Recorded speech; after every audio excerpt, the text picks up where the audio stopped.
جی میں آپ کو اس بارے میں بتاؤں کہ کرونا وائرس کی وجہ سے جہاں پر پولیس اہلکار لاہور میں مختلف مقامات پر اپنی ڈیوٹیاں بڑی خوش اسلوبی سے سر انجام دے رہے ہیں، وہاں پر کچھ علاقوں میں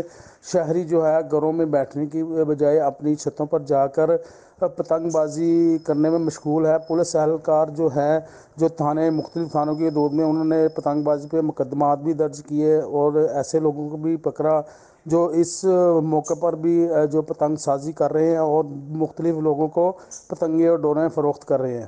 لیکن اگر دیکھا جائے تو سٹی ڈویژن کے تھانے شفیق آباد کی حدود میں جو ہے وہ آج پتنگ بازی عروج پر رہی اور پتنگ بازی کرتے رہے۔ یہ بھی آپ کو بتاؤں کہ کئی علاقوں میں جو ہے وہ پتنگ بازی کی وجہ سے دھاتی ڈور پھلنے کی وجہ سے گلوں میں مواد بھی ہو چکی ہیں اور اس کے علاوہ بھی ایکسیڈنٹ بھی کافی ہوئے ہیں۔ تو تھانہ شفیق آباد کے حدود میں واقع راشد روڈ، امین پارک،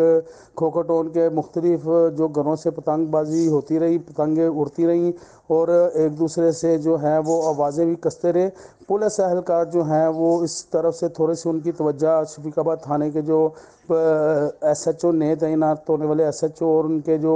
اہلکار ان کی توجہ اس طرف اتنی زیادہ نہیں رہی، کیونکہ 5 بجے لاک ڈاؤن کی وجہ سے 5 بجے کے بعد جو دکانیں ہیں، جو گروسری کی دکانیں یا دوسری دکانیں جو ہیں وہ بند کروانے کی طرف ان کی توجہ زیادہ رہی اور پتنگ بازی مغرب کے ٹائم تک پتنگ بازی ہوتی رہی۔ اگر اس کو کنٹرول نہ کیا گیا پتنگ بازی کو تو یہ کسی بھی جانی حادثے کا سبب بن سکتی ہے۔ جی